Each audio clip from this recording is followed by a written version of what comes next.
Sige po, tuloy po natin yung harapan at nang tayo po ay makapag-umpisa. And let our mind, our heart, especially our spirit, na nakatol sa Lord ngayon, sa pagitan ng salita ng Diyos, na magbibigay sa atin ng kalakasan, ang mighty power from the Lord. Amen ba? Sino mga naghihina? Sino mga naghihina ngayon? Sino may problema? Sino may bakal? Grabe. We are all facing the struggle, battle, persecution, problems sa araw-araw. Amen ba? So, in that way, kailangan po natin ng strong tower, a mighty power from the Lord. Amen ba? Wala pong hindi nakakaranas ng problema sa panahon ito. Kasi we are in the middle. We are in the last day ng ating Lord na tayo ay babalikan ng Lord soon. Gusto niyo ba yun? Yan. So, sige po, tayo po ay, so wala po kanina, ang ating po tema ay how to be strong with the Lord's mighty power. Ginawa ko po ito sa Ephesians chapter 6, verse 10 to 18. So, basahin po natin. Verse 10. A final word, be strong with the Lord's mighty power. 11. Put on all of God's armor so that you will be able to stand firm against all the strategies and tricks of the devil. Verse 12. For we are not fighting against people made of flesh and blood. Hindi tayo tingnan niyo po For we are not fighting against people made of flesh and blood, but against the evil rulers and authorities of unseen world. Grabe yung hindi natin nakikita ang kalaban natin. Kaya we need the strong power from the Lord, a mighty power. Amen po ba? Against those mighty powers of darkness who rule this world, again, we get the spirit in the heavenly realms. Grabe. Verse 13, use every piece of God's armor to resist the enemy in the time of evil, so that after the battle you will be standing firm. Amen ba? Kaya ba natin tumayo ng matatag? Na hindi tayo kayang iuga ng problema na meron tayo, o persecution na meron tayo, o sakit na meron tayo, kapag lagi tayong nakatayo. Amen ba? 14, stand your ground, putting on the sturdy belt of truth and the body armors of God's righteousness.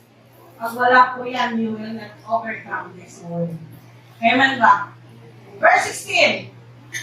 Ay, sorry, last word na pala yun.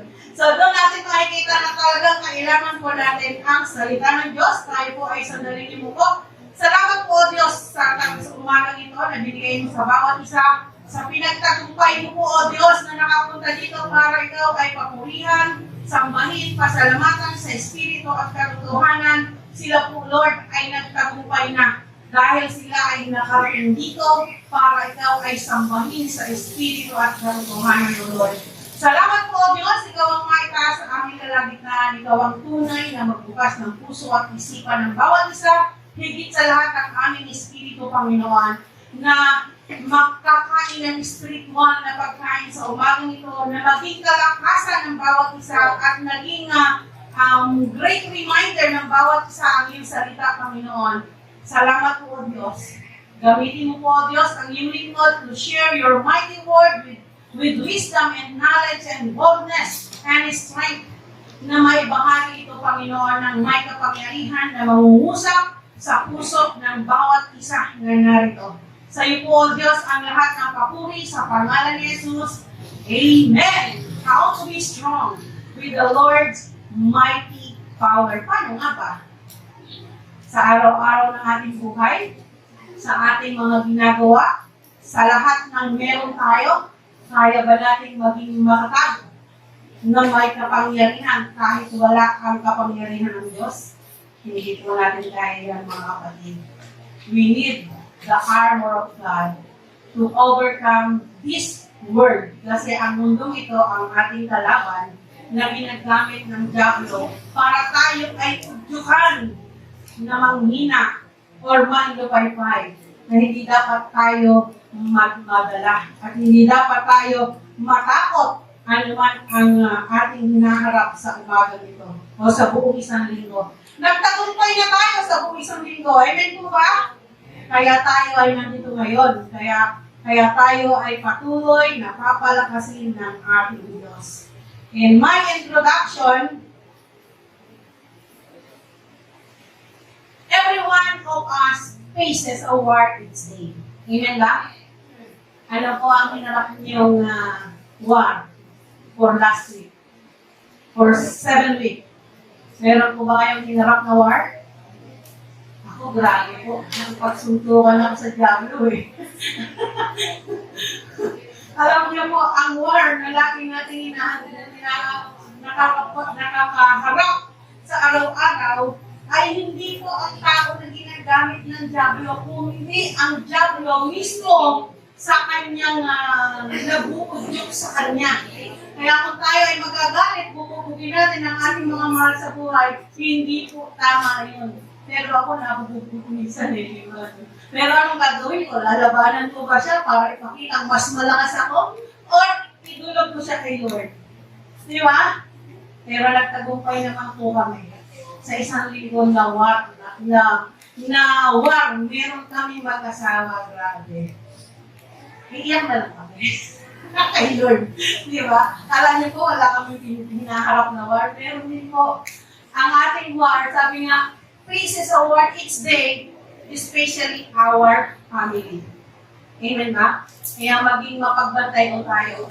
We battle against the devil. Yan, ito po yan. Yung battle natin talaga, hindi po ang ating sarili o hindi ang ating pamilya o hindi ang ating mga kaibigan, kundi ang battle natin, yung ginagawa ng diablo at inuudyok ng diablo para sa atin. Amen ba? Yet many people do not recognize the work of Satan. Marami po talaga yan. Pero dapat, nare-recognize natin how we can recognize the work of Satan kung tayo po ay babad sa panalangin. Amen po ba? The work of Satan oftentimes we mistook his assault on us as struggle of everyday life. Di ba araw-araw struggle tayo? Meron bang tao hindi struggle sa araw-araw? Struggle sa trabaho, struggle sa sarili, struggle sa pamilya, struggle sa paglabas. Especially kahit sa init ng araw, struggle ka, ang init talaga pag lumabas, di ba? So sa lahat ng bagay, struggle tayo. Pero ang mga struggle natin na yun, ang diablo po ang nag-uudyok nun. Siya yung ating ang tagapag-udyok sa atin eh. Kaya lagi po tayong mapagbantay sa mga nararamdaman natin. Number 2, Satan tries to convince us that he does not exist. Naniniwala ba kayo doon? Nakala natin hindi nag-exist si Satan sa buhay natin. Pero sometimes, hindi natin napapansin, yung galit, yung madaling mainis, madaling magalit, madaling magdamdam, madaling magselos, yan po hindi natin alam. Kala natin normal sa ating buhay. Pero si Satan po ang nag-uudyok sa atin yan. Kaya nga dapat lagi ang anak ng Diyos ay kalmante na suot lagi yung breastplate of righteousness. Di ba? Yung mga bagay na dapat natin na nakikita. Kasi ang kalaban natin ay hindi ang nakikita natin, kundi yung ginagawa ng diablo sa ating buhay, sa mga kasama natin na hindi natin nakikita. Amen ba? And then, he wants us to believe that all religions are the same and everybody will get to heaven by one way or another. Marami po ngayon, safe na daw, kaya kahit hindi tayo magsimba, okay lang. Kahit hindi tayo magpatuloy, okay lang, pero hindi ko totoo yun. Because the Bible says, ang sinasabi ng Bible, kailangan tayo ay magpapatuloy sa pagsunod sa kalooban ng Lord at magpapatuloy na gawin yung mga bagay na tama sa harapan ng Diyos para tayo ay magtagumpay.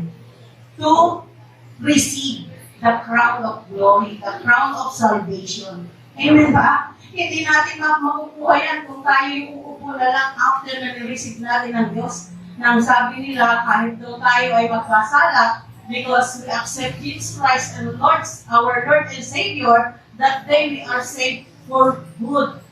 Hindi po kailangan we must work out our own salvation. Para sa pagkain sa araw-araw, kumakain ka sa araw-araw para mabuhay ka kung how many years. Pag may sakit ka, umiinom ka ng gamot para gumagaan yung buhay. The same way with us, sa ating pagkain spiritual, dapat araw-araw kumakain. Dapat araw-araw minimeditate natin ang salita ng Diyos, sinuswalo natin, hindi po natin iniluluwa o hindi natin dinadaan sa tinatapon sa kabilang pagdilig natin, kundi i-meditate natin sa ating puso at ipamuhay natin para ito ay makita sa buhay ng mga Kristiyano. Amen po ba? Number 3.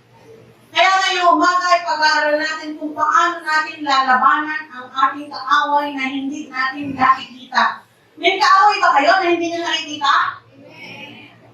Minsan, sabi ng ano ko, ikaw ba away ko? Alam mo yung pag-uumaga, nagpe-pray na agad ako. Pagpasok na sa pinto, Lord, mag-iwan sa labas yung diablo na nag-udyos. Di ba? Not every day battle in my life, but still God give me a victory.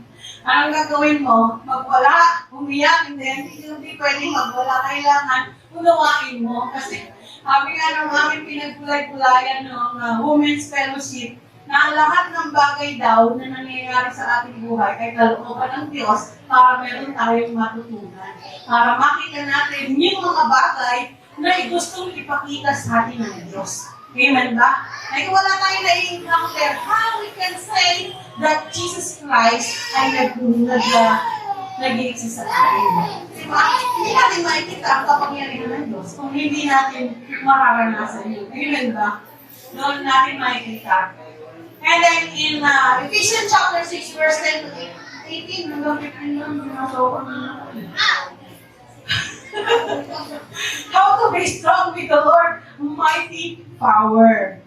Amen ba? Amen. Ano lang po tayo? Tatlong points lang po tayo. In verse 10 to 12, ito po ang gustong ipamalay ng Diyos sa bawat isa sa atin at gustong ipamalay ni Paul sa Church of Ephesians. And God wanted to put on the full armor of God. Dala-dala niyo po ba ito araw-araw? Paglabas niyo po ng bahay, dala-dala niyo po ba ito? O, diyan ka muna. Hindi naman kita kailangan. Parang narinig ko na, si Lord iniwan sa bahay. Lord, aalis ako dito ka sa bahay, bantayin mo yung bahay ko. Pero dapat dala po natin yan, the full armor of God, to fight the work of the devil sa buhay natin. Amen ba? And in verse 13 to 17, God commands you to fight the devil with all the armor provided by God. Kung suot-suot natin ang armor of God na pinrovide ng Lord to fight the devil, hindi po tayo matatalo ng kalaban. Amen ba?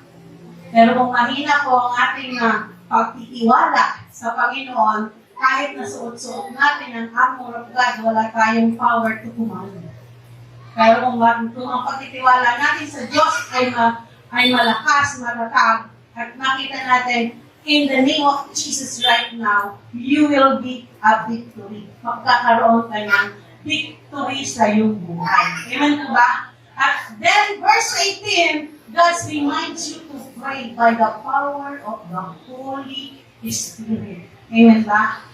Grabe, kagabi nagising ako. Alam ko na yata alas 2. Nagpray ako, nakakatulog. Alas 3 na. Alas 3 na. Sabi ko na, ano namang oras lang? Si yung may lang po, hilik na hilik eh. Sabi ko, di nagpray na ako. Napagpray ko na lahat. Sabi ko na, grabe. Pero may magandang revelasyon si Lord sa akin. Sabi ko, Lord, meron na naman bibigyan ka ng isang anak sa church. Sabi kasi meron naman nakita ka na eh. Nagbubuhat siya. Binabalikan ko kung sino yung itsura niya. Hindi ko nakita. Pero antay natin yung revelation ni Lord kung sino yung magbubuti sa baby ko sa church.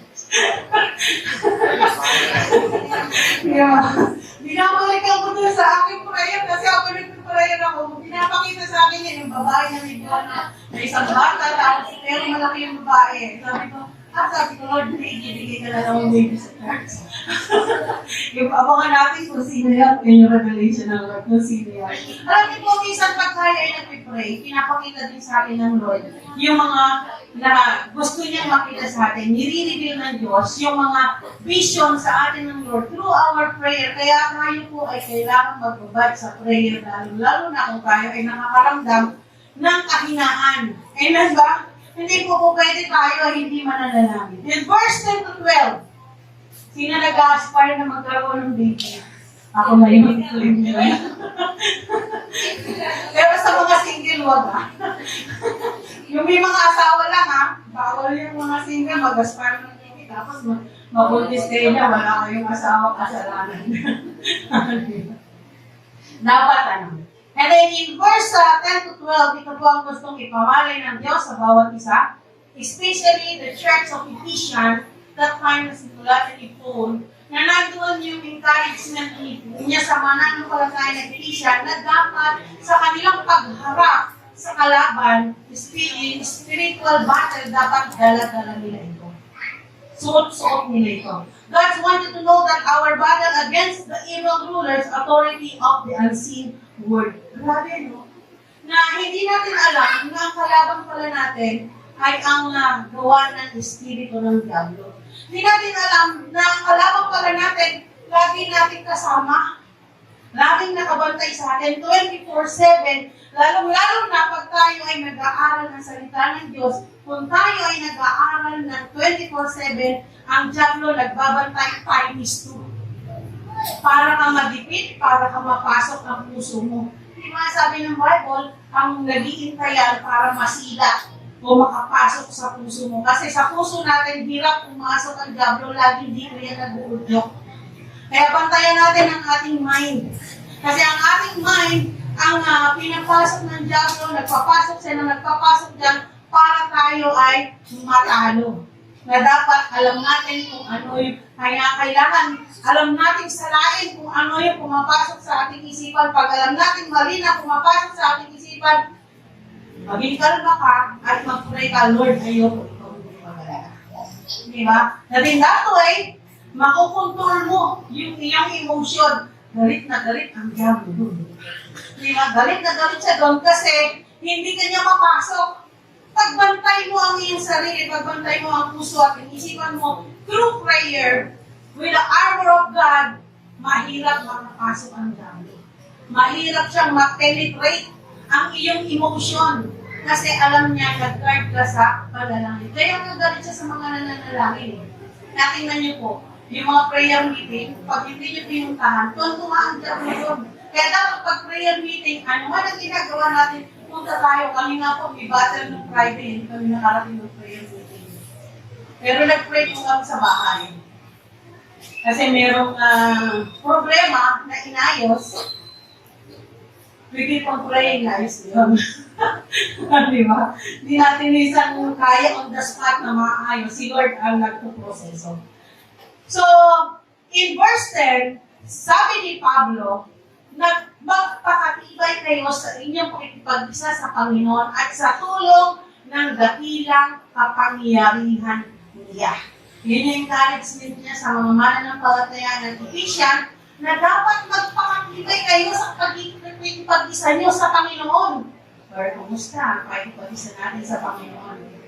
Tinala pa ba natin si Lord? Kaya pa ba natin magtiwala sa Lord? Nagpapakita ba si Lord sa atin ng miracle? Nakikita ba natin yung kayang gawin ng Diyos sa ating buhay?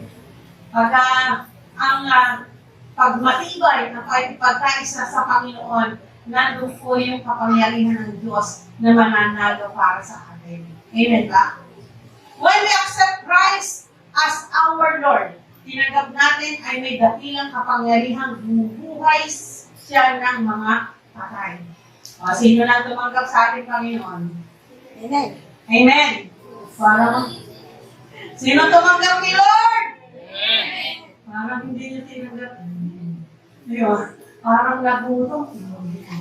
Dapat, Amen! Ako po, tinanggap ko na si Lord. Kaya ako nandito ngayon. Amen ba? Kasi kung di mo tinanggap si Lord, wala ka dito ngayon. Napapagtagumpayan mo yung katamaran na binibigay ng Diablo para hindi ka mag-church. O yung battle na binibigay pa lang ng Diablo sa umaga pa lang. We are facing in the war battle. Bakit? Sa umaga pa lang, hindi mo alam kung ano yung haharapin mo. Kung magtatalo kayo mag-asawa, magtatalo kayo mag-ina, magtatalo kayo magkapatid. Paglabas mo, meron ka pang makakaharap. Di ba? Nararanasan niyo po ba yun? Pag hindi niyo po nararanasan yung hindi normal ang buhay niyo. Di ba? Kasi hindi kayo binabantayan ng Diablo, matakot po kayo. Pag hindi niya nararanasan niyo, matakot kayo. Hindi na pala kayo binabantayan ng Diablo, hindi na pala kayo inuudog ng Diablo kasi alam na niya, natalo na kayo. Di ba? Huwag kayong pumayag doon. Hindi dapat tayo matalo. Amen ba? Letter B. Kaya sa verse 11, sabi niya sa mga taga-Efeso, para malabanan niyo ang Diablo, isuot ninyo ang baluting kaloob ng Diyos upang mapaglabanan ninyo ang sistema at pangdaraya ng Diablo. Amen ba? Dati hindi natin alam ito. Kahit ako, nung hindi pa mananampalataya, hindi ko alam na may battle na ganito. Kasi ako sa akin, masaya ako palagi kasi makapang ako. Boys kasi ko nun eh. Pero ngayon, hindi na pa ako makaboys. Pagka ako talaga, ang mga kasama ko, mga barkada ko, mas lalaki ang mga barkada ko. Pero hindi nila ako kayang kantin kasi maloko ako. Hindi nila ako kayang kantin. Sila kaya kong isayaw, pero ako hindi nila ako kayang isayaw. Di ba? Bakit? Di pa ako kayang palatayaan nun. Hindi naman ako ganun kaganda. Hindi naman kasi doon sa ganda lang nakukuha yun. Di ba? Hindi naman ako ganun ka-sexy. Hindi naman ako ganun ka-sexy kung manager ka. Di ba? Pero, nandoon yung alam ko kung paano ko sila ma-please. Di ba? Ang babae madaling please ang lalaki. Di ba? Pero pag nandiyan na tayo kay Lord, iba na yung piniplease natin. Siguro na. At doon ko nakita, nung ako ay naging mananampalataya na, hindi talaga ako ginagawa na po. Kasi pag ako ay kasama nila, pero kahit na po kasama nila ako, kahit nagdadrugs sila, hindi ako napatitin. Mana pa nga yung tatay ko, nahihingi ko sa kanila ng marijuana, pinainom ko ng marijuana yung tatay. Sabi ng tatay ko, naalis pinainom ko sa akin, naalis yung sakit ng tiyan ko, kaya lang para akong lumutang. sabi kasi nung mga friend ko, nagmamariwana sila, sabi ko sa Mariana, ilagay mo to sa tatay mo na pag sumusulpong ng sikmura. Pinakaluan ko nga. Okay, yung sa kanya. Yun kasi, naalis nga naman yung sakit ng sikmura niya, pero sabi niya pala ako nang lumutang. Hindi ko alam, di ba? Pag ikaw wala sa Panginoon, kala ko normal. Di ba? Normal ang lahat ng bagay. Pero pag ikaw ay nasa Panginoon, yung mga bagay na yun, sabi ko, Lord, mali pala yun. Pero tumatawa ako, ano ginagawa ko sa tatay ko. Tontuwa ako kasi nakikita ko yung ano. Kasi kachokoran ko yung tatay ko eh. Pagka maloko kasi ko, sa lahat tayo magkakapatid, ako lang maloko sa aming magkakapatid. Ako lang nakakabiro sa kanila. Pero yung biro ko, nasa tama naman. And then, doon ko nakita, sabi ko, Lord, sa panahon na wala ako sa piling mo, sa panahon na hindi kita pa tinanggap sa buhay ko, hindi ko nakikita yung mga ganitong senaryo na mali pala. Pero doon natin nakita, na sabi nito, malalabanan niyo ang Diablo, isunin niyo ang baluti ng kaloob ng Diyos, upang mapaglabanan niyo ang sistema na kapandaraya ng Diablo. So ngayon, napaglalabanan natin yan. Nawala na ako sa sigarilyo, nawala na ako sa pagbuo, nawala na ako sa mga disco house. Nawala na ako dun sa mga pagmura, sa mga kalokohan. Nawala ko dun, inunti-unti, nalis ko ng Lord. Imagine sa isang araw, nakakatatlong pack, 4 na pack ako ng sigarilyo. Pero ngayon, isang sigarilyo lang, isang stick lang, pag bumibit ako, bumuwala ako, nahihilo. Kasi, isunurenda ko sa akin. At dati, hindi ko alam yung sistema, pati yung buhay na yan, kung bumili ko, galon-galon. Pero ngayon, hindi na ako bumili nun. Diba? Tinatago ko kay yung mga pagkamingin natin at kami ng kasal, si kayo lang nakakain. Sabi ko, kaya ako nauubos yung mga dito. Tinatagay ko na lang sa food. Pero, nauubos naubos. Sabi ko, ba't naubos? Hindi naman namin. Diba? Kasi hindi naman doon. Pero hindi naman bawal ako halak. Pero pag naumpisahan kasi ang halak, dire-diretso, yun ang bawal. Nagkakaroon ng masamang epekto. Kahit biblical, nagkaroon ng masamang epekto yung alak sa kanila. Na hindi nila na glorify si Lord, that was the all time, hindi nila na glorify si Lord because of that yung sistema na yun. Pero ngayon, nandun na yung Espiritu ng Diyos para tayo ay magtagumpay sa mga ganong sinabi. May nang nagtatagumpay pa dito? Amen. Dati hindi ba nandun tayo sa buhay ngayon? Pero ngayon, napagtatagumpay na natin. So, yung sistema ng Diablo, nababasa na natin, nararamdaman na natin. Amen ba? Kaya hindi na siya mananalo sa atin. Amen! Amen! Palakpakan niya natin ng Diyos kasi yung sistema ng Diablo, panggawalan ng Diablo na ginagamit niya sa atin ngayon, alam na natin i-discern. Because yung Espiritu ng Diyos ay nananahan na sa atin, alam na natin, pinapakita na sa atin ng Lord, ipinaparamdam sa atin ng Lord yung ginagawa ng Diablo para hindi tayo makalo. Amen ba? Masarap ng buhay natin ngayon, di ba? Mas masarap ang buhay natin ngayon? Amen. Oo, kasi laging may struggle, laging may battle, laging may problema. That is the life of Christian life. Pag wala yan, hindi ka Kristiyano. Amen ba? Kasi pagka nakita mo yung mga ganong battle, problems na yun, suffering na yun, napagtagumpayan mo, Lord, salamat kasi nandun ka. Lord, salamat, nakita mo yung dapat kong matutunan. Buti na lang, suot ko yung breastplate of righteousness. Di ba? Suot ko yun. Ang Diablo ng mga tao para magkasala ang mga Kristiyano.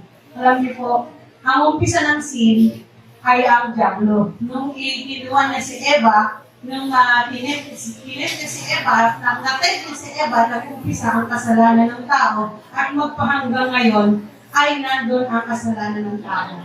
But praise God, yung binigay sa ating biyaya ng Diyos sa John 3:16, na regalo ng Diyos na tayo ay nawala sa kasalanan. Bakit? Dahil tayo ay naniwala na meron tayong Diyos na tagapagligtas.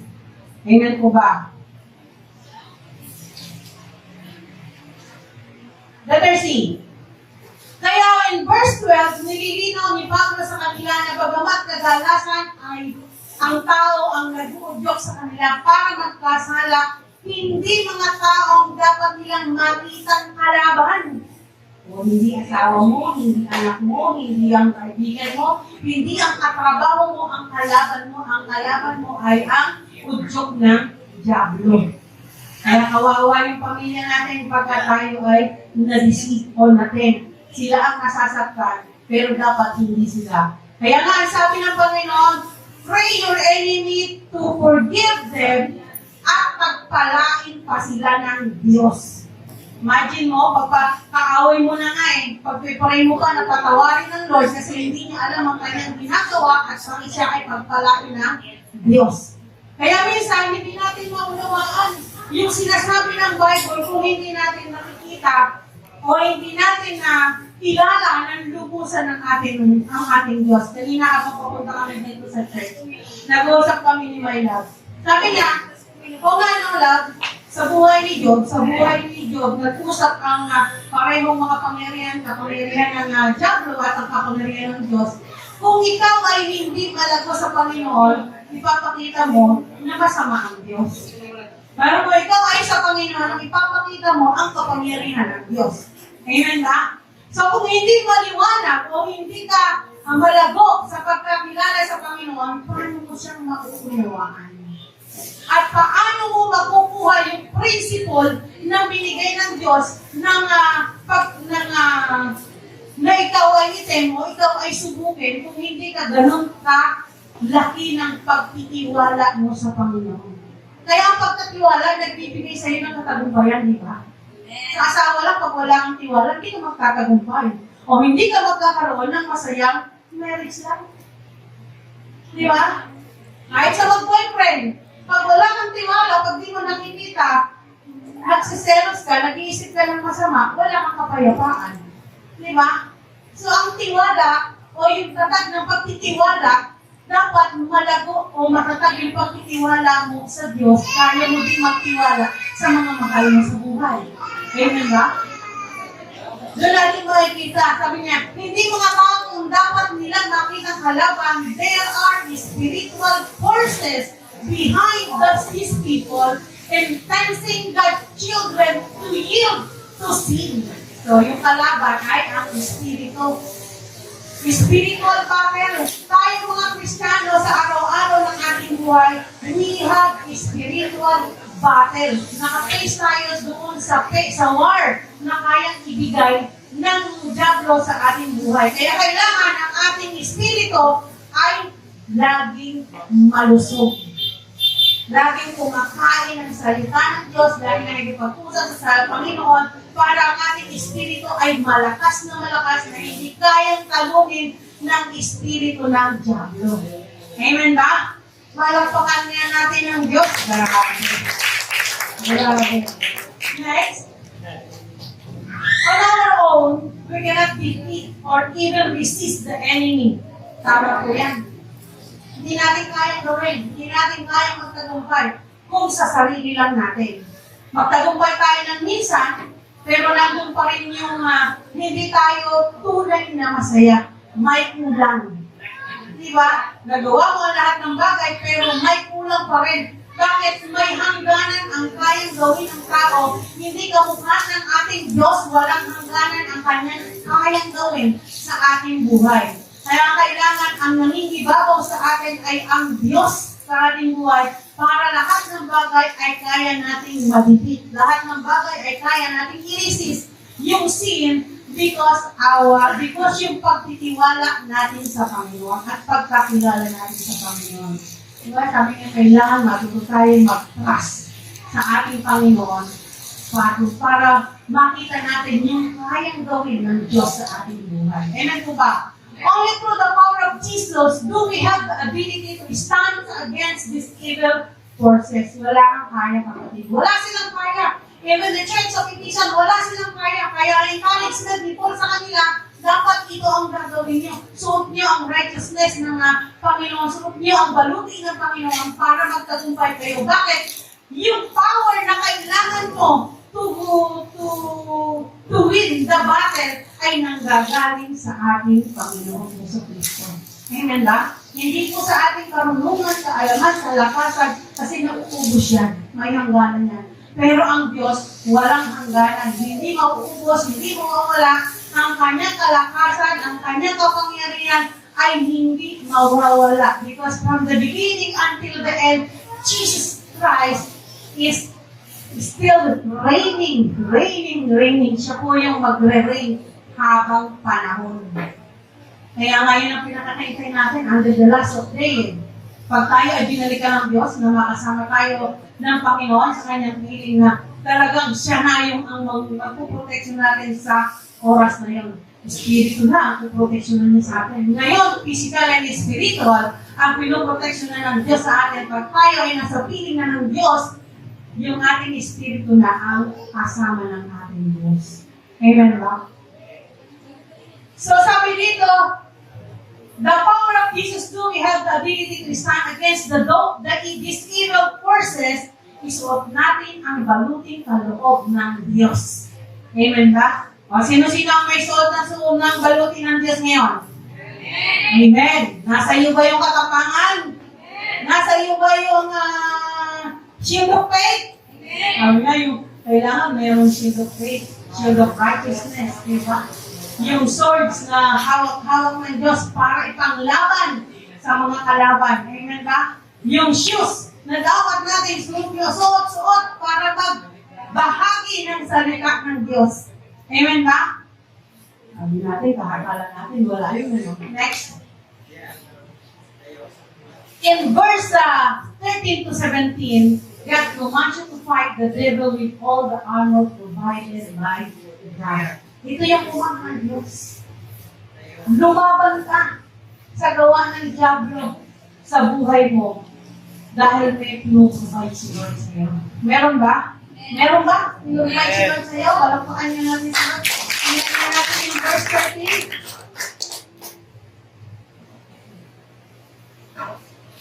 Use every piece of God's armor to resist the enemy in the time of evil, so that after the battle, you will be standing firm. Ano po yung inaharap natin kahapon? Meron ba? Kanina umaga, bago kayo pumunta dito, meron ba?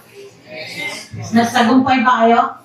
Amen. Palakpakan nyo nga si Lord. Kasi kung pinagtagumpay, wala kang gamitin nyo yung piece of God's armor to resist the enemy. Kung ano man ang ininuudyok ng diablo na kayo ay pumunta sa church, dapat sunod-sunod niyo yun para magtagumpay kayo. Hindi. Hindi ka dapat magtagumpay sa akin ngayon. Dapat ako ang magtagumpay. Si Lord ang magtatagumpay sa akin ngayon. Pupunta ako sa church kahit na ako ay ginagawa. Pupunta ako sa church kahit ako ay naglinis. Pupunta ako sa church kahit na humaharang ang diablo sa akin. Gusto ko ang Diyos ang magtagumpay. Kaya tayo ay pinagtagumpay natin. Verse 14. Stand your ground, putting on the sturdy belt of truth and the body armors of God, righteousness. Yung belt. Suot-suot natin ang belt ng Panginoon para dun sa belt ng katotohanan. Diba sabi ng Diyos, ang salita ng Diyos, lagi natin alalahanin, lagi natin i-dala-dala, i-meditate natin gabi at araw para tayo ay magtagumpay. The belt of truth, yung belt, yung sintron ng katotohanan, dala-dala natin. Pagka ang katotohanan ng dala-dala natin, hindi tayo madidisid ng diablo. Hindi tayo masistake ng diablo na gawin mo yung mga bagay na ayaw ng Diyos na ginagawa natin. Maiiwasan natin dahil ang katotohanan ay dala-dala mo. Ang katotohanan ay suot-suot mo at hindi mo iniwan sa bahay. Amen ba? Hindi mo iniwan sa bahay yung katotohanan na binigay sa iyo ng Diyos. Kami nga, dalawang bagay lang, tama at mali. Yung tama, dapat lagi mong dala-dala at yung mali ang iwanan mo.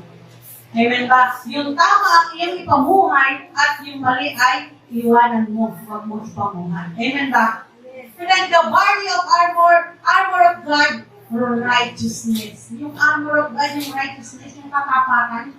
Talagang ang isang Kristiyano dapat nakikita sa atin ang katapatan.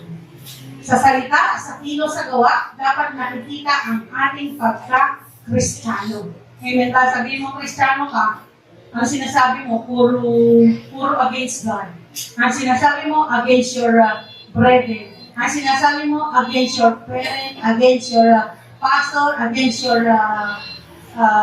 leader. So, ibig sabihin doon, hindi wala yung katapatan sa puso mo. Wala yung katotohanan. Dapat, laging yung katotohanan ang ating dala-dala at sinasabi. Next. For shoes, sandals, shoes. Nung panahon na that was the Old Testament, ang suot nila sandalyas. Sandalyas na ang suot nila, pero grabe, no, for how many years sila naglalakad sa disyerto, pero hindi na sila yung kanilang sandalyas na ginamit, buhat nung inilabas sila sa Egypto ni Moses. Di ba? Ganon ka tibay yung mga shoes na, yung mga sandals na suot-suot nila. Kumbaga sa kanila ng galing yung mga sandals na yun na ginagamit natin parang style yung pinasusswimming. Di ba? Ganon yung mga bala talaga. So, yung shoes, put on the piece that comes from the good news. Bakit kailangan idala ng suot tayo? Kasi pagka wala tayong shoes, marami tayong nakakapakan din. Pwede tayong ma-hold. Yung nasuya ka dyan, pinto ka na, hindi ka na nagpatuloy. So, pag suot mo yung shoes, the piece that come from the good news, yung mga bagay na kaya mong daanan, kaya mong lagpasan yung mga kayang iharang sa iyo ng diablo sa iyong dinadaanan, dahil dato ay maibabahagi mo ang salita ng Diyos. Amen ba? Hindi mo pwede hindi yan eh. So that you will be fully prepared. Diba? Suot mo yung katotohanan, yung righteousness, suot mo yung shoes, na nagbibigay sa iyo ng makapagbahagi ka ng salita ng Diyos, yung breastplate of salvation, yung pansandala, at yung ang ganda nga nung ni Lindon doon yung kanyang illustration, di ba? Pag suot mo yun, di ba, handang-handa kang lumaban sa labanan. Tayo laging handang lumaban sa labanan. Ang diablo ang ating kalaban sa araw-araw, kaya natin siyang ihibig. Dahil matagal nang siyang kamihan. Kaya hindi dapat tayo magpatalo. Amen ba? And then, verse 16. In every battle, you will need faith as a shield to stop the fiery arrows aimed at you by Satan. Sa lahat ng battle, sabi dito, kailangan mo ang pananampalataya, yung shield of faith. Kailangan dala-dala mo. Di ba pagka yung araw, di ba yung sa pana?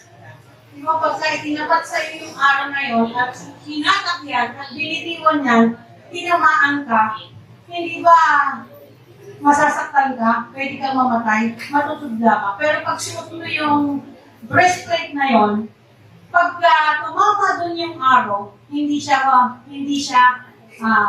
tatagos. Kasi ano yan, bakal yun, di ba? Bakal yun, hindi siya tatagos. So, ang ating pananampalataya, pag suot natin yun, anuman ang ipana sa iyo ng diablo, hindi ka matatalo, hindi ka tatamaan ng panak na gagamitin ng diablo. Amen ba? Ikaw ay merong proteksyon na ibinigay ang Diyos para mapagtagumpayan mo yun, para maiwasan mo yung araw na yun, na pwede sa iyong itama ng diablo. Kasi ang diablo lagi nag-aantay yan kung paano kanya masisira. And verse 17, put on salvation as your helmet and take the swords of the Spirit, which is the word of God. Alam niyo po yung kaligtasan na meron tayo. Dapat lagi natin dala-dala yan. Ano yung helmet, yung protection sa ating mind. Kasi, di ba, ang mind natin ang laging tinitira ng kalaban. Kaya dapat nakasild yan ng salvation na binigay sa atin ng Lord. Ang dapat laging nangingibabaw sa isipan natin kung paano tayo iniligtas ng Diyos. Amen ba? Na kung hindi mo nakikita o hindi mo palagi proteksyonan na salvation ang iyong ulo na yan, pwede dyan ang napipenetrate ng kalaban. Yan ang nakapasok. Yan ang pwedeng gamitin ng diablo para maging rebelde ka sa paharapan ng Diyos. Pero hindi ko yan gusto ng Diyos. And take the swords of the Spirit, which is the word of God. The sword of the Spirit, diba, sabi doon sa Bible, ang talim ay magkabila na kayang humihiwa hanggang sa kaloob-looban ay tuturan ng ating mga buhay. Ang salita ng Diyos, pag ito ay nangusap sa isang tao, yan ay tumatagos hanggang sa kaloob-looban ng ating puso. Kaya pagka ang Diyos ay nangusap sa atin, nandoon yung magkakandaiya ka sa ginawa sa iyo ng Panginoon. Amen ba? Yung kabutihan na ginawa sa iyo ng Panginoon. Letter A. In verse 13 said, use every piece of God's armor to resist the enemy. Ang baluting pinagkaloob ng Diyos sa mga taga-Epeso ay dapat laging isinusuot nito to be able to stand firm in the battle. Pag sabihin, hindi sila dapat lumalabas o umaalis nang hindi nila suot-suot yun. The same way with us, ganun din po dapat ang ating ginagawa. Ganun din po dapat ang ating gagawin na yung armor, yung salvation, yung armor of God, lagi natin dala-dala. Kaya pagka dala-dala mo yan, hindi ka makikipag-away paglabas ng church. Hindi ka makikipag-away paglabas ng bahay. Hindi ka makikipag-away pag nasa trabaho ka. Bakit? Kasi nandoon sa iyo yung katotohanan. Nandoon sa iyo yung katatakan na dapat makikita sa iyo na tunay na isang Kristiyano. Ang baluting ipinagkaloob ng Diyos sa mga taga-Efeso ay dapat natin isuot, laging isinusuot nila to be able to start in the battle. So pag dala-dala mo yun, suot-suot mo yun, lagi kang makatatandi o kayo talaga yan. Pero pag nasa trabaho ka, Lord, yung mga ng diablo, yung mga nagsisipag-trabaho, gawin mo to para mas malaking kita mo. Sabi nga ni Pastor, ni isang pin, dapat kahit sa isang pin yan, hindi mo iuwi kasi hindi sa iyan. Amen ba? Minsan kala natin yung clip lang naman ito, okay na to, hindi naman ito. Ano. Pero hindi sa'yo, pag inuwi mo, may mali kang ginawa. Di ba? Kaya dapat lahat ng mga bagay na hindi sa'yo, dapat ipagpaalam mo bago mo iuwi. Amen ba? And then, letter B. Kaya sa verse 14, sabi ni Pablo, "Digdi sa inyong baywang ang sinturon ng katotohanan at isuot sa dibdib ang baluti ng katuwiran." Sinturon ng katotohanan at katuwiran ang kailangan dating natin talaga. The Word of God is truth. Satan uses lies to deceive Christians. Alam niyo po, ang diablo ang deceiver natin. Hindi ang ating pamilya, hindi ang ating mga kaibigan, hindi ang ating mga kapatid. Siya ang nag-uudyok sa kanila ngayon para tayo ay ma-deceive. Kaya pagka ganon, Lord, ipag-pray mo agad para hindi ka matayo. Letter C. Kaya ang Kristiyano hindi nag-aaral sa Biblia ay madaling madaya ng diablo. Tayo ay matuwid sa harapan ng Diyos dahil binayaran ni Kristo ang ating mga kasalanan. This is our righteousness that was imputed to us through faith in Jesus. Amen po ba? Ang mga Kristiyano, dapat laging aralin. Kumusta po ang pagbabasa natin ng Bible? Pag ito po ba ay binabasa natin, ipinapamuhay po ba natin, o binabasa lang natin parang pocketbook, parang comics, or parang ano lang, na pag binasa natin, okay lang. Pero dapat po, pag tayo ay nagbabasa o aral tayo sa Biblia, pag tayo ay may binasa isang passage, dapat po nandun yung revelation ng Lord. Nakikita niyo yung sarili niyo doon sa binabasa niyo. Hindi yung sarili ni Pastora ang nakikita niyo doon. Hindi yung sarili ng asawa niyo. Huwag niyo pong gagawin na pinagbasa ko. Halika, my love, para sa iyo to.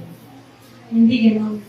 Dapat pag binasa mo siya, tingnan mo yung revelation ng Lord sa iyo. Kasi pag ikaw ay aral sa Bible, pag binasa mo ang isang talata, ito pala ang gusto sabihin sa akin nila.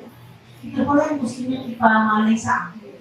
Dahil that way, hindi ka kayang dayain ng diablo sa gagawin niya sa iyo. At hindi ka niya kayang i-deceive sa mga bagay na alam niya na mahina ka. Bakit? Naging aral ka na eh. Nagbabasa ka na. Alam niyo po, the more you read of God, the more you know God. Kaya sabi doon, di ba, seeking first the kingdom of God and all these things shall be added unto you. Na ang lahat ng bagay na hindi mo nakikita, hindi mo natutunan, ay i-reveal sa iyo ng Lord. Pero kung hindi ka nagbabasa ng Bible, walang revelation. Ngayon, nagbabasa ka man, hindi mo inuunawa, at hindi ka nag-pray, Lord, ipakita mo sa akin yung revelation mo dito. Gusto mong ipakita sa akin, ituro mo sa akin. Dahil dato ay pag ano lang ginawa mo, pag binasa mo, lalo mong ma-amaze, Lord, grabe ka. Alam niyo po, kahit kami, the more kami ay nagbabasa ngayon, pag nag-uusap, kahit ako, na-amaze ako pag kami binabasa ko ito. Kaya pag nag-uusap kami, grabe yung ginagawa ng Lord. Pag hindi pala talaga nakita ng isang Kristiyano yung kapangyarihan ng Diyos o yung katapatan ng Diyos sa kanyang buhay, hindi niya ma-appreciate na siya isang Kristiyano. Pag na-appreciate mo kung sino si Lord, kilala mo si Lord, sa bawat bagay na nangyayari sa iyo, na-appreciate mo si Lord. Lord, salamat kasi may natutunan ko niyo. Kaya yung battle natin, yung war natin sa araw-araw, dapat may natututunan tayo doon kasi may nire-reveal si Lord sa inyo doon. May tinuturo si Lord sa atin doon. Amen ba? Kaya, minsan sabi na, hindi na maalis-alis yung problema ko na to kasi hindi mo pa nakikita yung tinuturo sa iyo Lord. Pag nakita mo na yung tinuturo sa iyo ni Lord doon, mapunawaan mo kaya pala Lord to, sa punta ko ng battle ito, ngayon ko lang nakunawaan. Di ba? Na dapat pala mahalin ko yung tao na yun na gumagawa sa akin ito. Di ba? Dahil dati nakita mo kaya pala. Imagine, 10 years. Hindi mo kinitigil sa akin yun. Ibig sabihin, yung 10 years ako naging stubborn para hindi ko makita yung gusto mong ituro sa akin at gusto mong malaman ko. Diba? Kaya nga kahapon yung aming discipleship, nagbato ako. Sabi kasi dun sa pinag-aaralan namin sa John 15, kung ang isang puno, sabi doon na lagi nakatungkay sa Panginoon, ay hindi namumunga, na dapat siya ay namumunga. Sabi ko, paano to? Eh, lagi tayo nandito. Nag-aaral tayo ng salita ng Diyos. Pero walang bunga. Ano ibig sabihin nito? Di ba? Binato kong ganun sa kanila. Nagtawan. Di ba? Kasi biglang ni-reveal sa akin, Lord, ano, kahit tayo nandito ngayon, nakikinig tayo ngayon, at wala tayong bunga, ibig sabihin, hindi tayo nakaugnay ni Lord. Kasi ang lahat ng nakaugnay ni Lord, dapat namumunga. Di ba? So, maging ano po tayo? Maging tingnan natin yung kahalagahan ng pagpupong natin sa Diyos. Kasi pag tayo ay aral sa salita ng Diyos at nakita natin yung kahalagahan ng ating buhay, kung bakit tayo tinawag ng Diyos at kung bakit tayo nandito ngayon, makikita natin yung special na bagay na inilaan sa atin ng Diyos. Amen ba? Next. The righteousness of Christ being imputed by God and received by faith. Ito ba yung katuwiran ng Diyos, yung katapatan ng Diyos? Ang binigay ng Panginoon sa atin. Yun ang tinanggap natin sa pamamagitan ng ating pananampalataya. It is a guard against the rebels, the accusation, and charges of Satan. Pagka nasa iyo yung katuwiran ng Diyos, hindi ka kayang talunin ng diablo.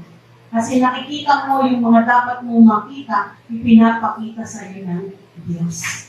Amen ba? Malakpakan nga natin ang Diyos. Next. In verse 15, isuotin niyo ang sapatos ng pagiging handa sa pangangaral ng magandang balita. Amen. Suot-suot ba natin yun? Lagi pa tayong handa na magbahagi ng salita ng Diyos. Dapat ang salita ng Diyos ay daladala natin para lagi natin itong maibahagi. Di ba? Protective footwear save soldier feet from injury and keep them firm and standing.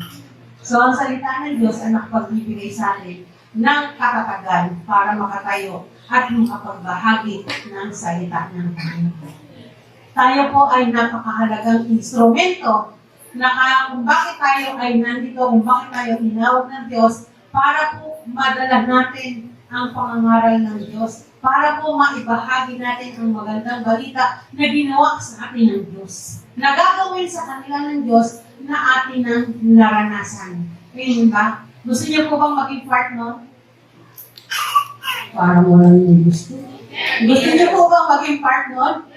Amen. So, suotin niyo po yung sapatos na yun ng pangangaral ng magandang balita. At ibahagi niyo kung sino si Kristo sa inyong buhay. Isa lang po ang madala niyo sa church. That is a big victory sa ating Panginoon. Hindi natin kaya 5, 10, isa lang po. Dali natin at alagaan natin, that is a victory sa Panginoon. Next. The gospel of salvation gives sinner peace. Sinner peace with God. Amen. Amen ba? Ito po ba naranasan nyo nung kayo ay nakapakinig ng salita ng Diyos? Nagkaroon po ba kayo ng peace? Nung kayo ay nakakilala sa Panginoon at tumanggap sa Panginoon bilang Panginoon at sariling tagapagligtas? Before, hindi natin ito alam.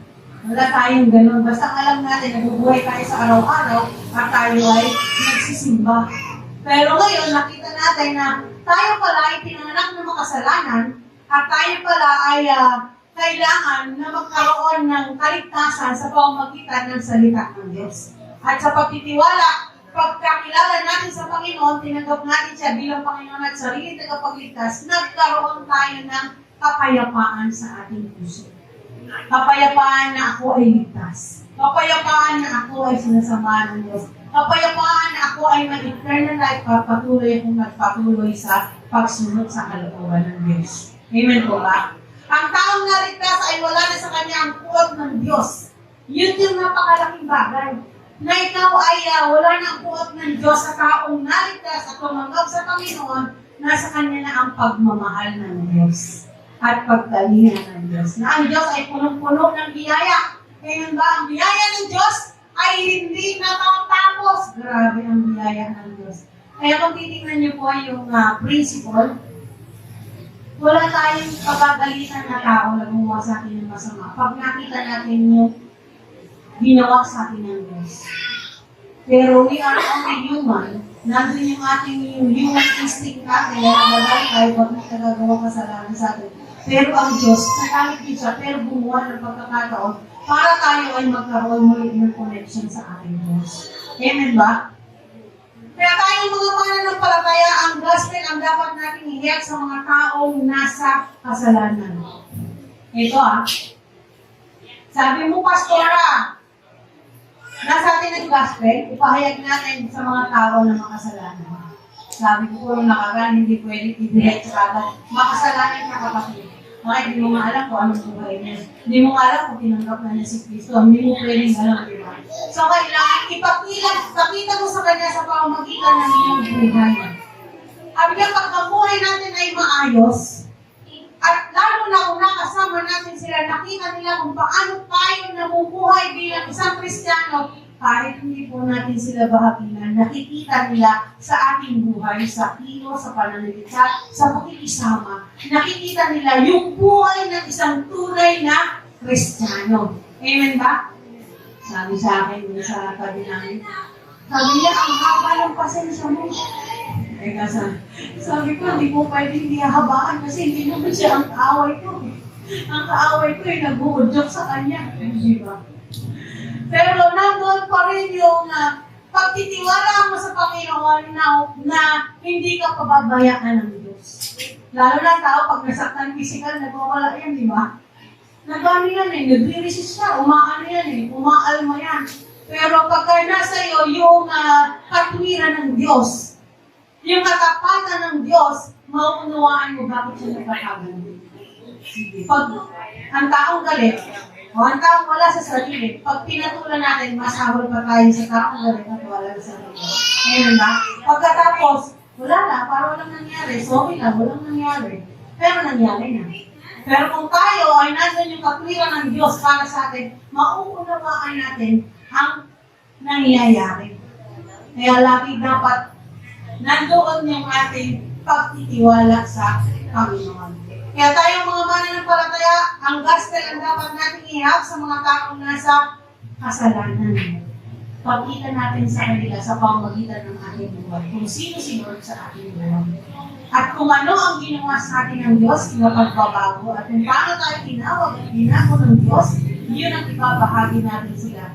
Kung paano ipinatotoo ni Paul si Lord sa kanyang buhay, mula umpisa nang tinanggap niyang Panginoon at kinilala at sumunod siya, hindi nagbago ang kanyang testimony hanggang siya ay mamatay. Isa lang ang testimony niya kung sino si Lord sa kanyang buhay. The same way with us, isa lang po ang testimony natin kung sino si Lord sa ating buhay. Amen ba? Palakpakan nga po natin. In verse 16, lagi ninyong gawin panangga ang pananampalataya. Kumusta ang pananampalataya? Kaya yung encouragement ni Paul sa Church of Ephesians, yung pananampalataya na meron sila. Ang gawin yung panangga sa mga bagay na nangyayari sa inyong buhay o na-i-encounter. Kasi ang pananampalataya sa Panginoon ang magiging daan mo para maging kalugod-lugod ka sa harapan ng Diyos. Makukuhaan mo sila. Matanggap mo sila.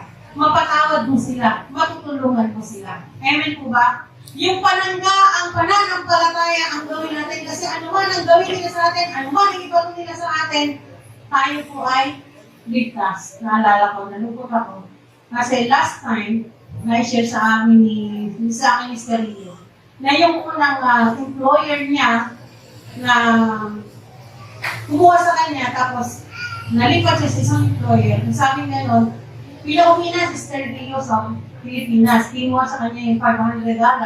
Tapos ngayon, hindi, nakita ngayon yung employer at yung old and new employer, tapos hindi sinisigil sa kanya ng 500. No pala, hindi pa siya umuwi. Sinabi nung isa na siya ay nakauwi na. Sabi ko kay Mr. Rio, pagpray lang natin siya, hindi naman natin kaya siyang, huwag na natin siyang gamihan si Lord na pala. Alam niyo po, napatutuwa siya last ng Thursday, yung employer niya na yun na nanloko sa kanya, nagkasakit ng cancer, stage 4, patay ka. Hindi namin kailangan kumanti. Ang Diyos ang gaganti para sa atin. Bakit? Ayaw ng Diyos na tayo ay maging makasalanan pa o magkasala pa pag tayo ay nasa piling na ng Diyos. Kaya ang pananampalataya na meron tayo, dapat yun ang magiging ating panangga Ano man ang gawin sa atin ng mga kaibigan natin, mga kaaway natin, hindi tayo ang dapat gaganti sa kanila. Ang gaganti sa kanila ay ang Panginoon. Di ba sabi ng Diyos, the vengeance is mine? Ang pagliganti ay para sa atin. Kasi ganoon tayo kamahal ng Diyos.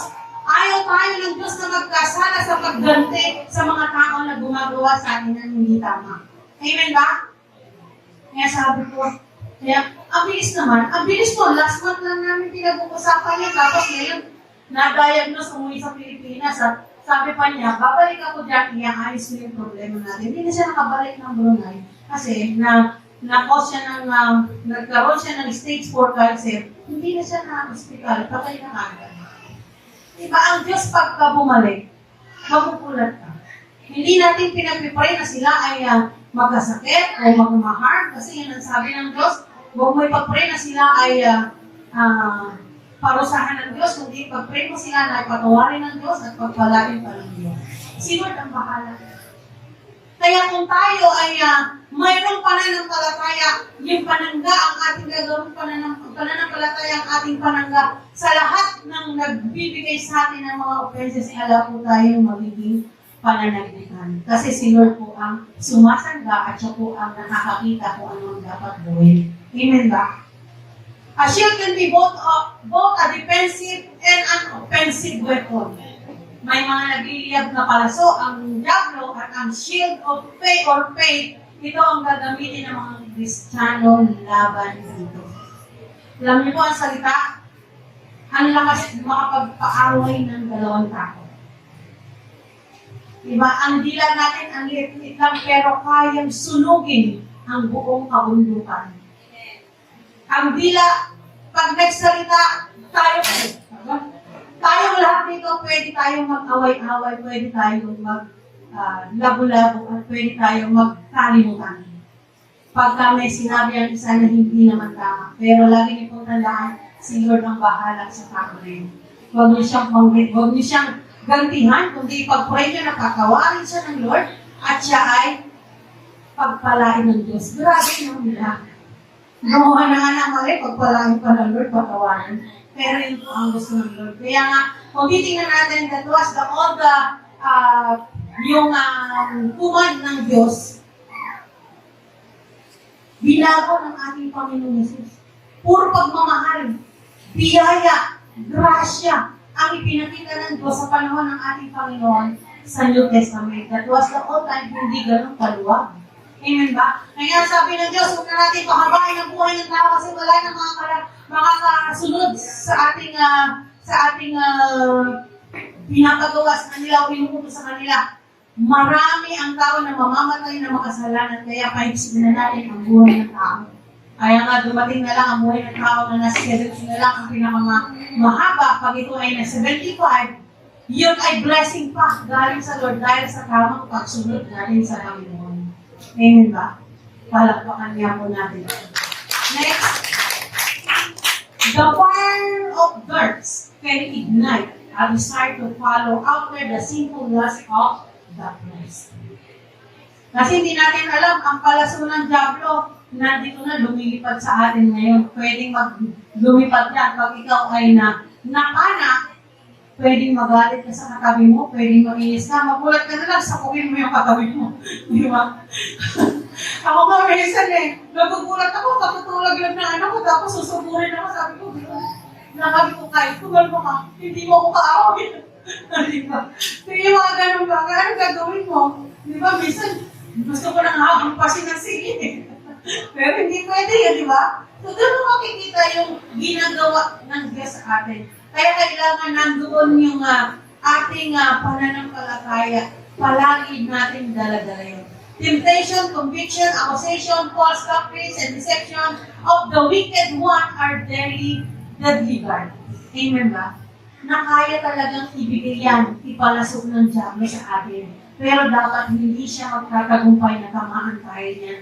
Bakit? Dala-dala natin ang katuwiran, ang katotohanan at katuwiran ng ating Diyos.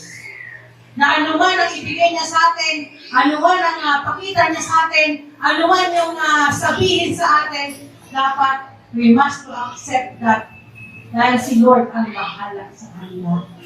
Amen ba? Kaya wala dapat sa church ang nag-aaway-away o nagkakaroon ng jealousy o nagkakaroon ng usapan na hindi maganda. Kasi hindi natin dapat sinasalo yung dark na yon. Amen ba? Dahil dapat hinahadlangan nyo ng pananampalataya natin sa Panginoon. Amen ba? Kaya pag may sinabi ang katabi mo sa'yo na hindi maganda sa kapatid mo, huwag mong entertain yun. Sabihin mo, kapatid, hindi tama yun. Di ba? At huwag ka rin magalit dun sa nagsabi kasi hindi mo alam bakit nasabi niya yun. Or, nagamit siya ng diablo para sabihin sa'yo, para pagalitin ka. Pero sino ang nagtagumpay? Dapat lagi tayong magtatagumpay at ang Diyos ang magtatagumpay sa atin. Nakita natin, naranasan natin, Lord, magpasalamat tayo kasi may natutunan tayo. Amen ba? Kasi yun yung ginagamit ng diablo, yung deadly darts, doon sa mga wicked people. We are not wicked. We are strong. Because the power of the Lord is nasa atin na. Amen ba? Amen? Palapakan niya natin ng Diyos.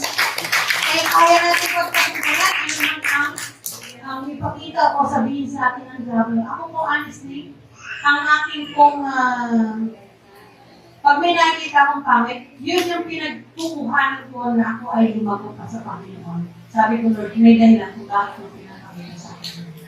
Na ako ay maging mas matatag pa at maunawaan ko sila.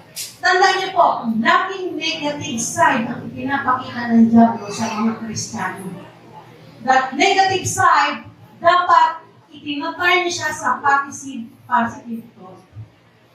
Pag nakita niyo yung negative side, hanapin niyo yung positive thought. Lord, bakit ko nakita to? Ano ang dahilan? Ano ang ginabago niya sa akin? Ano yung dapat kong mapagsayin? Ano yung dapat kong gawin?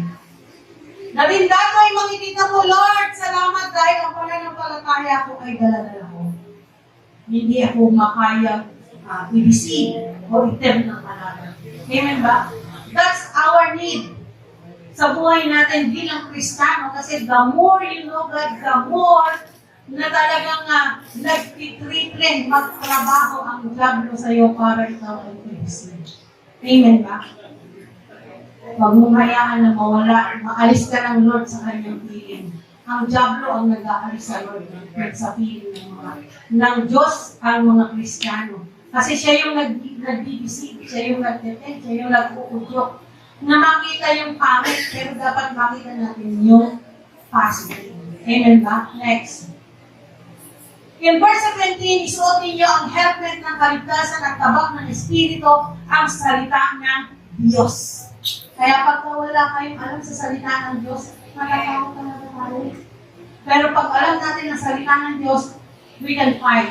Fight the good fight of faith. Hindi ba? Sa Book of Hebrews, ano ba yan? Tama ba? Ito natin sige. Fight the good fight of faith. And look unto Jesus' strength.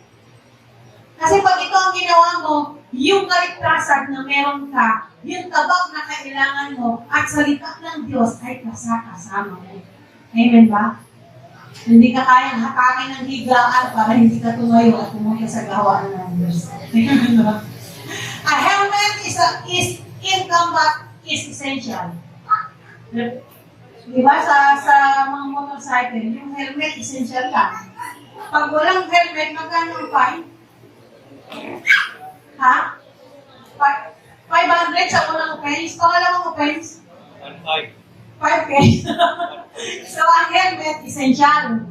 Lord, ang helmet, essential din yan. Kasi mas kailangan natin yan to fight the battle. Diba? To overcome the battle at magkaroon tayo ng victory. A helmet in combat is essential protection from darts of fire from the enemy. Kailangan natin yan. Pagka magpatibay yan, matibay din to. Hindi niya kayang pasukin yan. Kaya harang ka dito, harang yung head mo. Kahit na ano ang ipana dyan, hindi makakapasok yan. Bakit? Nakasid ka ng kapangyarihan ng Diyos. Nakasid ka ng kapangyarihan ng Diyos. Kaya hindi kayang pumasok ng diablo dyan. Amen ba? Kaya hindi natin dapat i-entertain yun. And then, It protects Christians from simple thought. Grabe, simple thoughts lang eh. Protection. Sa simple thoughts, pinoprotection na niya ang mga Kristiyano. Simple lang yan ha. Paano kung hindi natin maunawaan, di lalo na kailangan natin yun. Diba? The word of God is a sword of the Spirit. Without the Bible, Christians are doomed for defeat. It is our offensive weapon. Pag wala po kayo dito, useless. Kailangan meron kayo dito. Minsan ang hirap po, pagka puro cellphone, kailangan meron din tayo dito. Sabi nung kausap ko ng isang araw, lagi po akong nagbabasa ng Bible, I make it sure na nilalagyan ko siya ng guhit kung ito ay nabasa ko na. Ito pong Bible na to, dito to, pero ako gumagamit. Pag ito po ay tinignan nyo, may mga guhit ito. Pag ginuhitan ko siya, may ini-impress yung Lord sa akin yun. Kaya ito laging ginagamit ko nandiyan eh. Dinadala ko to. Pag ito ay nandito, gamit-gamit ko to. Pagka ito ay binuslat mo, yung mga may guhit dyan, mahalaga sa akin yun. May ini-impress yung Lord. May tinutulong si Lord. Kaya pag ito ay nagbasa ng Bible at ang Bible mo hindi nadumihan, hindi namusok sa iyo ang Diyos. Bakit? Bakit, Pastora? Kasi hindi mo man nakita kung alin yung mahalagang salita doon sa Bible na binabasa mo eh.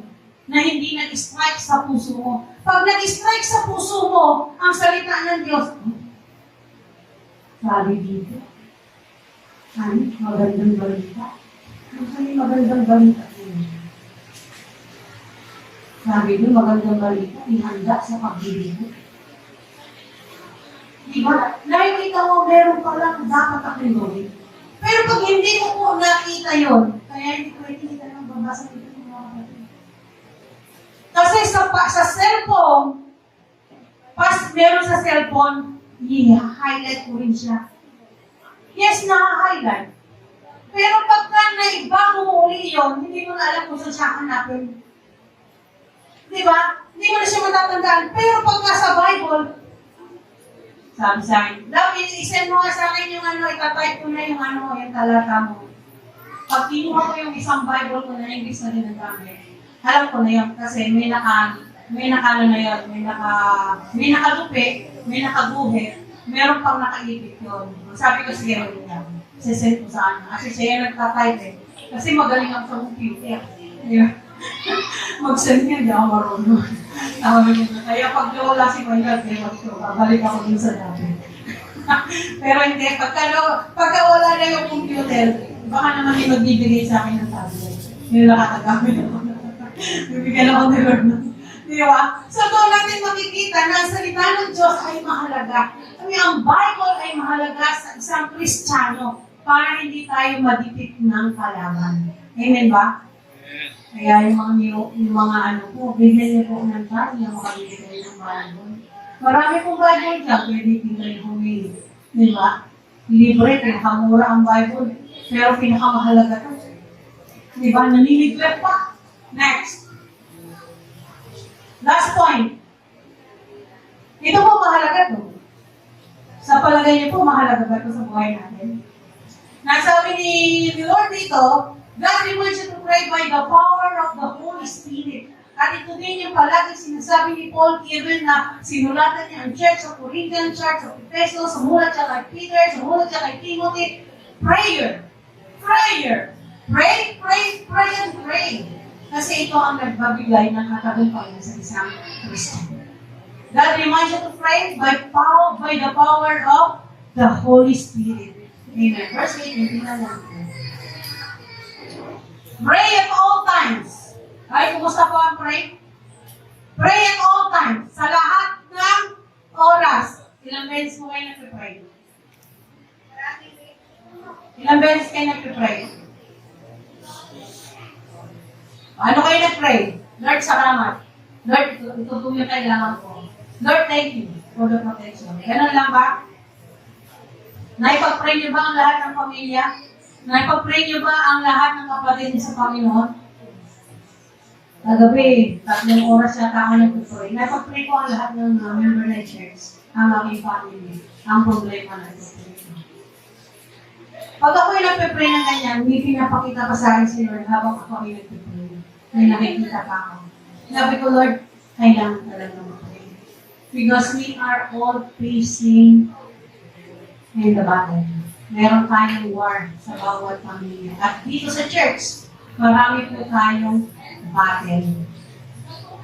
Sa trabaho, sa ministry, sa pamilya. Kung hindi niyo po napapansin, lahat tayo ay may battle dito sa church. Kaya dapat po tayong dumulog ng panalangin para tayo ay maging matagumpay. And through our prayer, sabi doon sa ating pinag-aralan last Wednesday, through prayer, we can receive favor from God. Amen ba? Hindi natin ma-receive ang favor na galing kay Lord pag wala tayong prayer. Amen ba? Prayer at all times on every occasion, sa lahat ng okasyon, kailangan nagpe-pray ang isang mananampalataya. Kaya kung wala kayong prayer life, matakot po kayo. Kailangan magkaroon tayo ng prayer life. Ituloy yung sinabi ni Paul sa Church of Ephesians, na manalangin sila palagi, pray at all times and on every occasion in the power of the Holy Spirit. Stay alert and be persistent in your prayer for all Christians everywhere. Persistent ha? Pag sinabing persistent, kailangan. Marami, wala ka rin. Diba? O si Dave, sila Dave na, anong pray eh. Diba? Sila Evelyn, sila yung tatlo, yung 4 na hinulog sa Grab, si Marsha, sila Bernardo, diba? Pray sila. 3 times a day. Kahit sila ay pigilan mag-pray, nagpe-pray pa rin sila dahil ang sabi nila, ang Diyos namin ang maglilit ka sa amin. O may Diyos ba tayo na maglilit ka sa atin? Pag tayo ay mag-pray. May Diyos ba tayo na sasagot sa atin? At praise God, sinasagot ng Diyos ang ating mga panalangin dito sa church. Maraming pinagaling, maraming niresto, maraming binigyan ng trabaho. At magpahanggang ngayon, kahit na tayo ay nawawala ng trabaho, hindi tayo pinababayaan ni Lord. Buhay pa rin. Guwapo, maganda pa rin. Malusog pa rin. Di ba? Wala naman ditong malnourished na parang isang bulati na lang eka daw ang pipirma para mamaalam. Wala naman, di ba? Tingnan niyo nga pa yung mga katabi niyo. Isang bulati na lang ba ang kailangan niya? Kaya ang dami, di ba? Malusog, magaganda, ayos. That is God's daughter and son. Tayo ay mga anak ng Diyos na pinaganda at pinagwapo ng Diyos. Amen ba? Palakpakan nga natin ng Diyos. Palakpakan natin niya. Okay,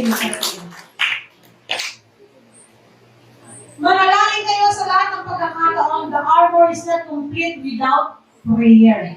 Kahit may pananampalataya ka, kahit may katuwiran ka, kahit alam mo ang salita ng Diyos, pag walang prayer, imagine even si God, babad na babad sa prayer, pero meron hindi nakikinig sa Kanya, meron hindi sumusunod sa Kanya.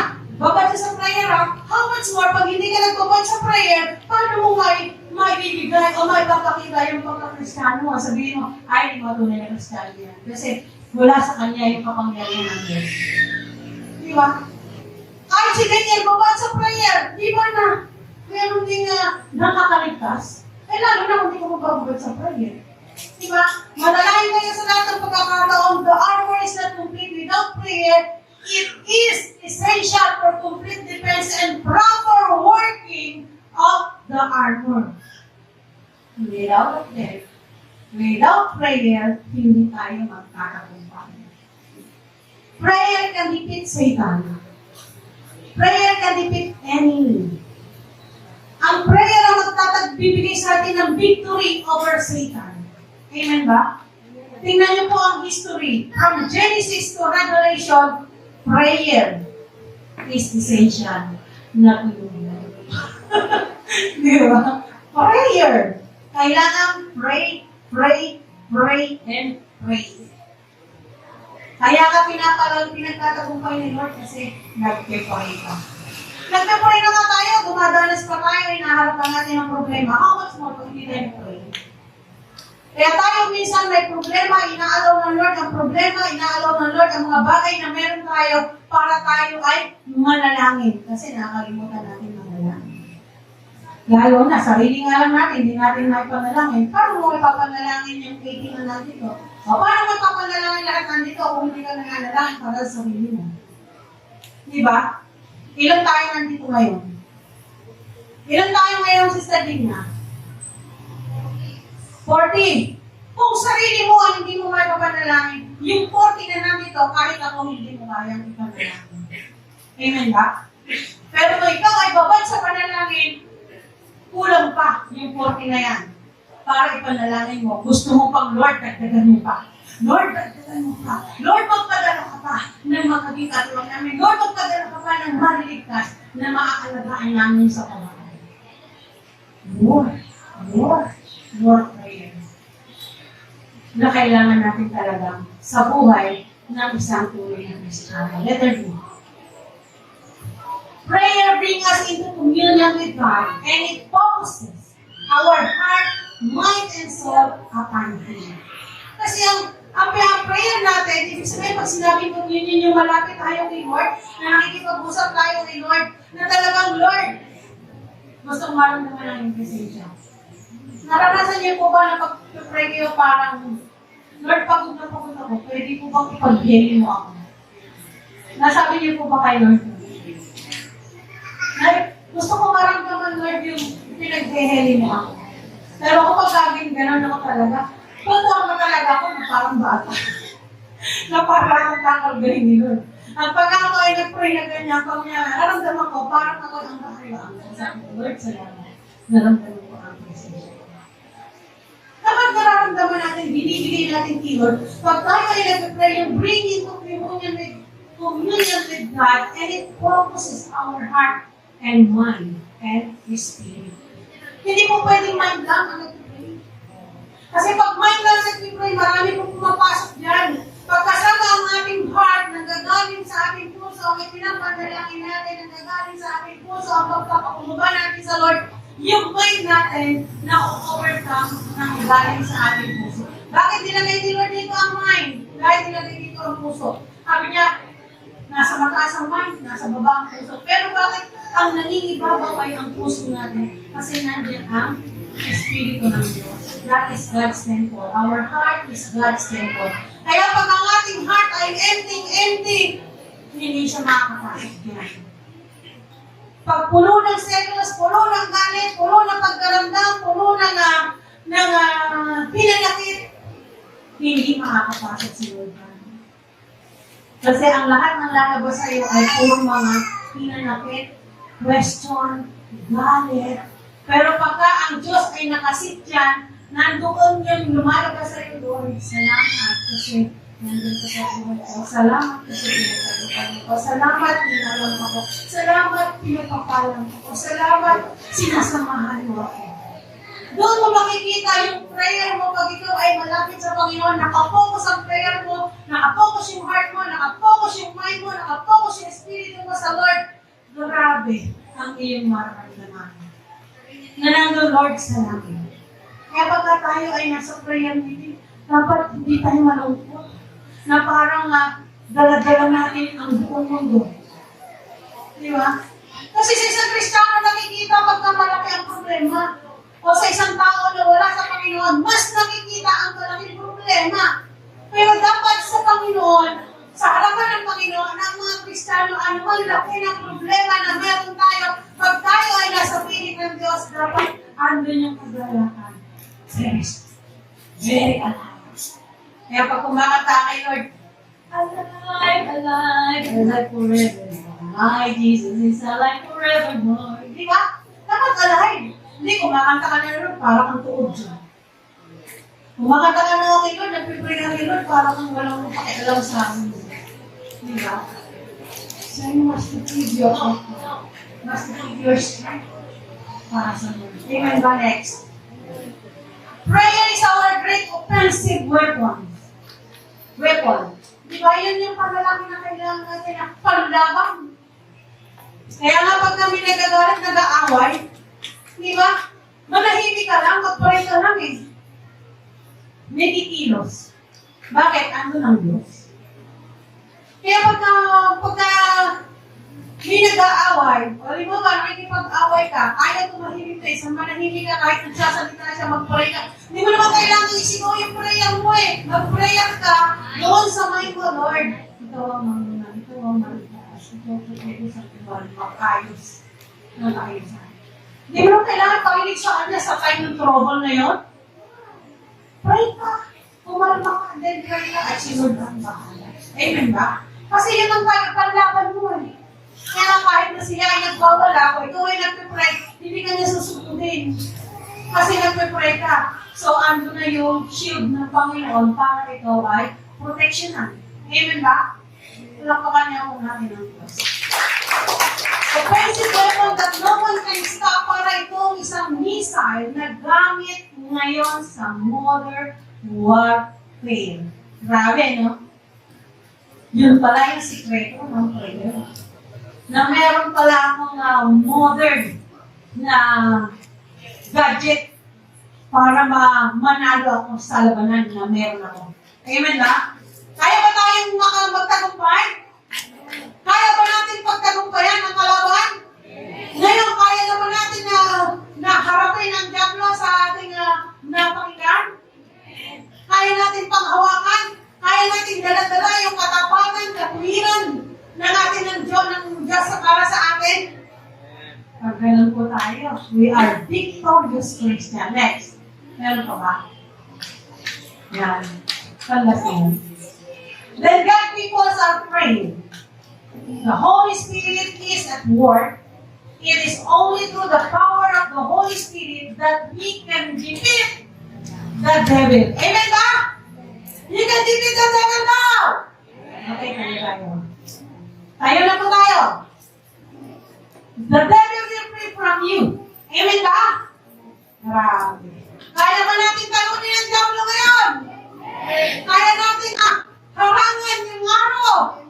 Amen. So, kailangan po dala-dala natin yung armor of God. So, sige po, kung tayo po ay may battle, kung tayo po ay may pinagdaanan, kung tayo po ay na-remind ng salita ng Diyos, at kung tayo po ay na-rebuke ng salita ng Diyos, magpasalamat po tayo kasi ng sa Panginoon para sa atin. Ang Diyos po ang magbibigay sa atin ng kaligtasan. Ilapit po natin sa Lord kung ano man ang kahinaan na meron tayo ngayon.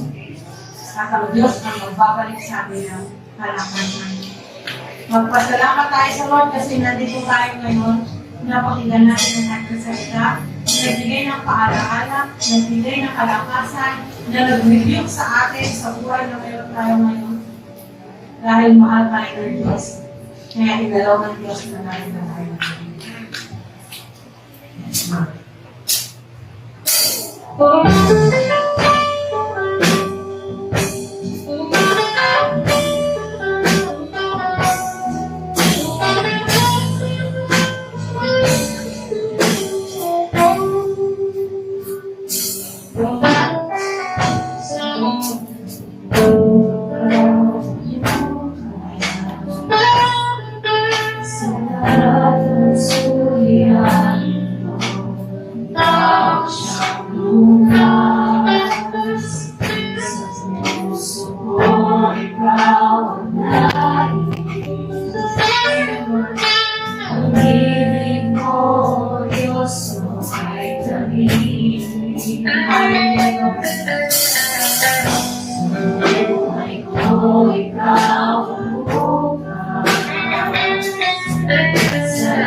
sa iyong kapuluan na aming napakinggan sa umagang ito, Lord God, na nagbigay sa amin ng paalala, nagbigay sa amin, Panginoon, o Diyos, na kalakasan, katagumpayan, Panginoon.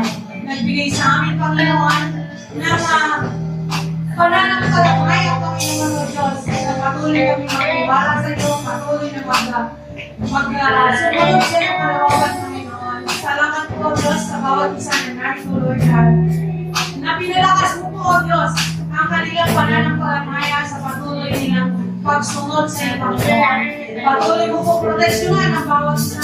Patuloy mo palakasin, Panginoon. Patuloy mo po pagtagumpayin, Panginoon. Patuloy po, O Diyos, na bigyan ng bawat isa ng kagalaman sa kanilang puso, Panginoon, sa patuloy na pagsunod sa iyong kalooban, Panginoon. Gamitin mo po, O Diyos, ang bawat isa ayon sa iyong kalooban, Panginoon. Na ang bawat isa na narito, Panginoon, O Diyos, ay pinagpala ko sa lahat ng aspeto, Panginoon. That I declare blessing, Panginoon, sa bawat isa na narito, Panginoon. I declare healing, Panginoon. I declare, Panginoon, O Diyos, na sila ay bibigyan mo ng maayos na buhay, magandang trabaho, Panginoon, O Diyos, na may oras para sila ay kapatuloy at makapagpasalamat sa Lord. And I declare, Panginoon, blessing sa kanilang mga trabaho, that you will give them a reward, Panginoon, because of their faithfulness, Panginoon. Salamat po, Diyos, sa lahat ng napapalan na aming pinamasa sa umagang ito, Lord God. Ikaw ang mapapurihan, ikaw ang paparangalan sa buhay ng bawat isa na narito, Lord God. At sa iyo po namin, Panginoon, ibinabalik ang lahat ng papuri, ang lahat ng pasasalamat sa pangalan ng iyong anak na si Jesus at lahat ng pinagpala na alam ng Diyos ay sumigaw ng malakas na Amen!